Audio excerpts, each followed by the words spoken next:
Anything can happen in a fairy tale or rhyme when we say the magic words, once upon a time.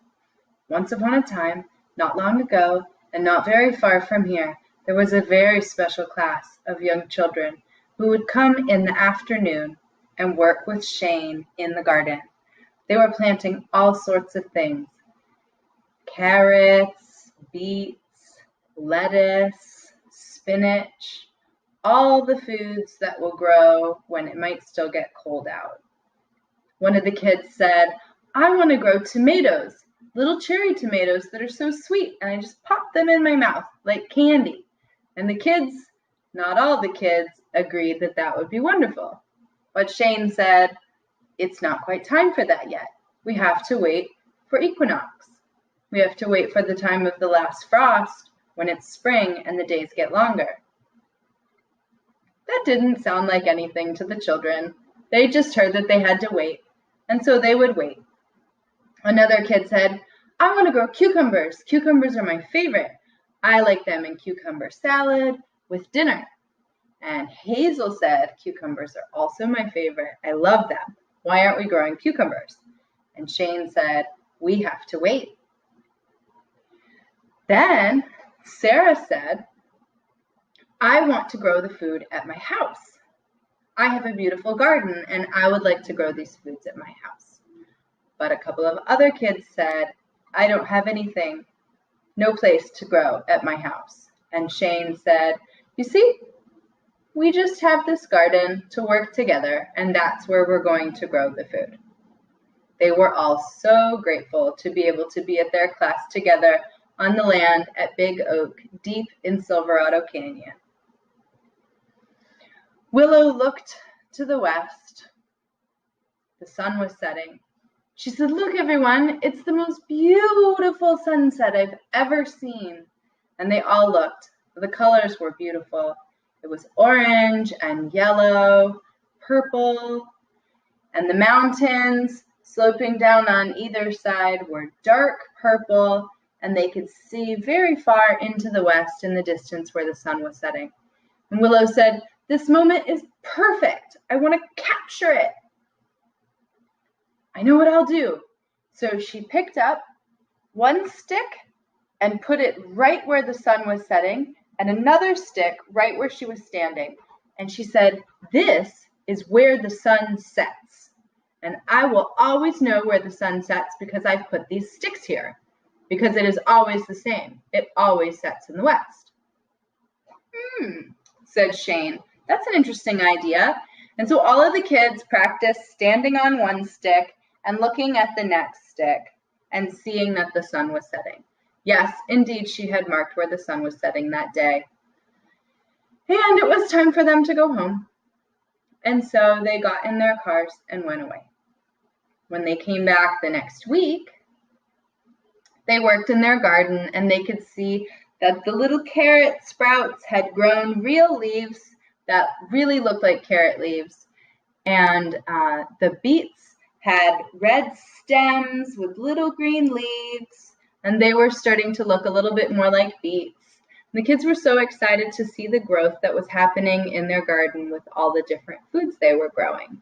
They talked about some of the other foods that they looked forward to growing once the year got going. They wanted to grow corn. They wanted to grow green beans. They wanted to grow watermelon and cantaloupe and all of those plants that grow once the days are getting longer. But of course, they didn't really know what all this getting longer meant. Finally, the sun was setting, and Willow said, "I'm going to stand exactly in the place that I marked so that I know exactly where the sun is setting in the west. Here's the stick where I stand, and there's the stick where the sun sets. But the sun is not setting where it was." And she said, "Did somebody move my sticks? What is going on here? I marked it exactly." The sun was a bit north of her stick. And she asked all the children, "Did you move my sunset sticks?"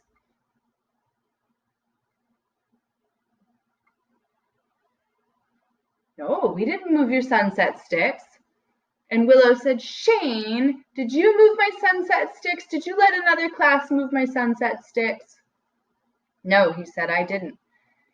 Willow, actually, the sun moves further to the north. The days get longer and longer. The earth spins on an axis. So the sun doesn't set in the same place every single day. Whoa. We have been saying that the sun sets in the west, and it does set in the west, but it doesn't set in exactly the same place. Willow was baffled, and he said, actually, tomorrow is the equinox. Tomorrow is the day when day, the light of day and the light of night are equal. And after that, day will continue getting longer until summer solstice. Oh my gosh. The day and the night are equal on the vernal equinox? That's a really big deal, Shane. That makes a big difference about the plants growing. Why don't we celebrate vernal equinox? And Shane said, well, dear Willow, do you celebrate Passover? And of course, Willow said, yes, I do. And Shane said, well, that is a major holiday that falls right around vernal equinox. And someone else said, what about Easter? And Shane said, well, of course, Easter is also celebrating spring in its own way. And many people the world over celebrate the day that the light of day and the light of night are equal, and that is the vernal equinox. And after vernal equinox, we can plant those foods that need longer days and warmer soils, like watermelon, they all said, like cucumber and tomatoes and eggplants and corn. Hooray for corn! And they had their own vernal equinox celebration right there the day before vernal equinox in their class as the sun was setting further north than it had the week before, because the earth is on an axis, and that's what makes our seasons. And if things have not changed, they are still the same today. Anything can happen in a fairy tale or rhyme when we say the magic words, once upon a time. V is for vernal equinox. At Earth Roots, we made up our own sign language for vernal equinox, and that is plants springing up through the earth. 1, 2, 3 plants for vernal equinox. See you next time.